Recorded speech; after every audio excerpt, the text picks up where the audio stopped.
Hi, my name is JT Meyer, and I'm the lead pastor of Cleveland City Vineyard. And I just want to take a moment and share with you guys a little bit of my story. I grew up in a really great home. I had awesome parents who really cared for me and taught me so many amazing things. And one of the things, probably the most important thing that they ever taught me, was the concept that God is a knowable God. They taught me that it's not just someone that I read about or someone that I learn more about, but it's someone that I actually can get to know and experience and interact with, and that He wants to get to know me as well.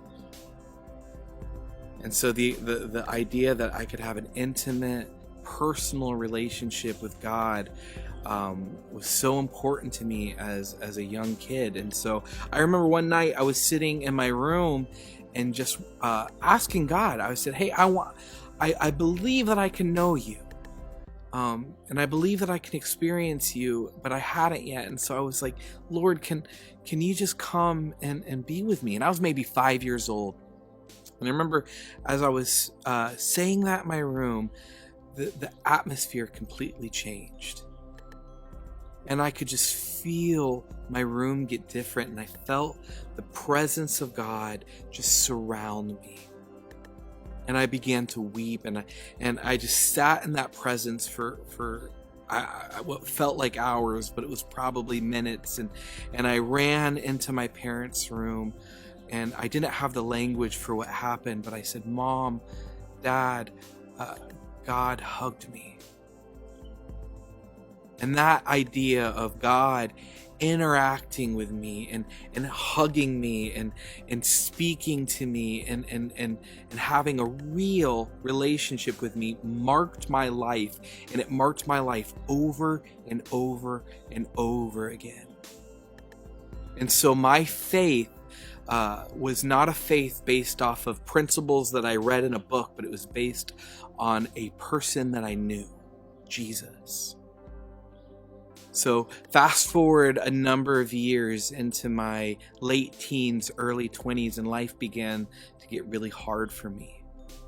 I can't get into it right now, but just lots of hard things began to happen in my life, and I began to pray and cry out to the Lord for Him to come and intervene and to, help fix these situations. And when the situations would oftentimes just get worse, my prayers began to change to, "Well, Lord, okay, I'm not asking you to fix it, but can I have one of those hugs?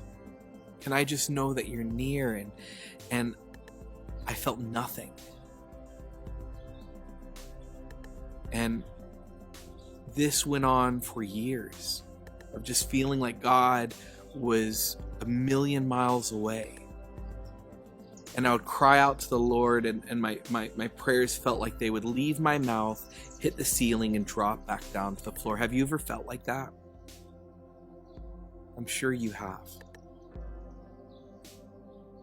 But I began to become depressed and lonely and angry, and I left the church. I abandoned my faith, and here's the thing, I never doubted that God was real. I knew that He was real. I had experienced Him. I knew that He was real, but I just began to wonder, is He good? Or does He love me? Does He love us? And so I would push Him away and push, anything that looked Christian, I pushed away, and I just became a sad, depressed person who was like really looking to anything in life to give me some feeling that resembled that feeling I had from the Lord, that hug. And so I turned to drugs and women and drinking and all kinds of things, and none of it really filled that hole.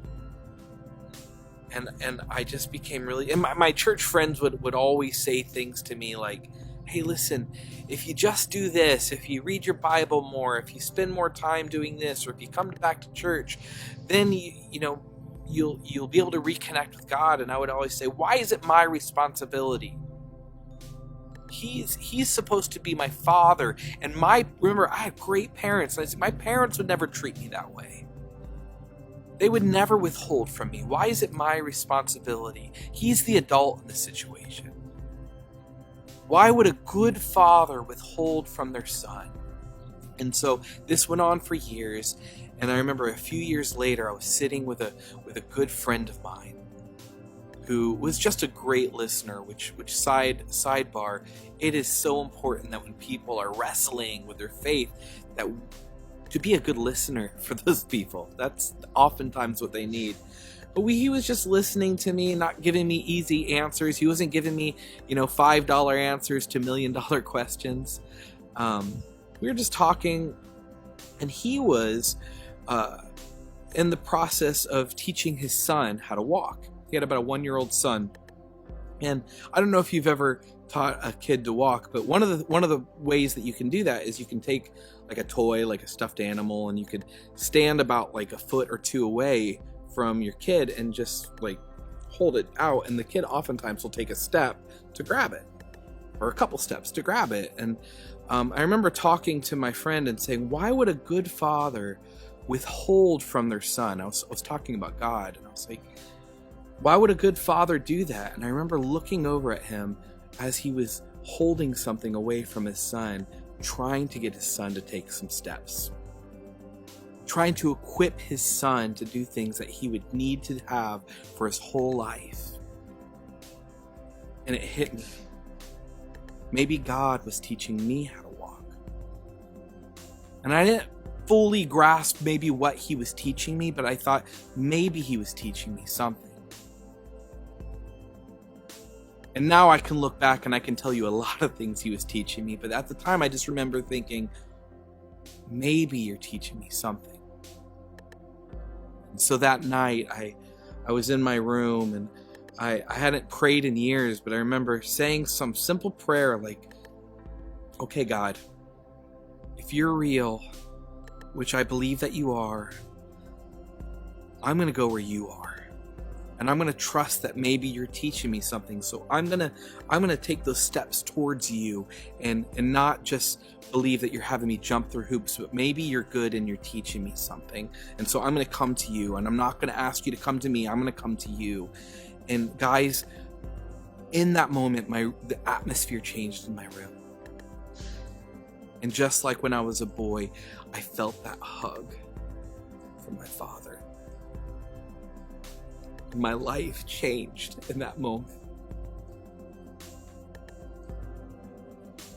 And guys, I'm telling you this for two reasons. One, so that you know that I know what it's like to feel far from God. I know what it's like. But the second thing, I'm telling you, in that moment, I just knew that I knew that God was never far from me. That in that hug, he said, I had never left you. That I've never abandoned you. And so here at Cleveland City Vineyard, that is the key to what we do. We want to be an experiential faith. That's not just based on our experiences, but that we believe that we can experience God, we can know God, and we can be in an intimate, loving relationship with God. And so I want to invite you into that. So here at Cleveland City Vineyard, we are a church that's going to press into not just knowing about God, but knowing Him.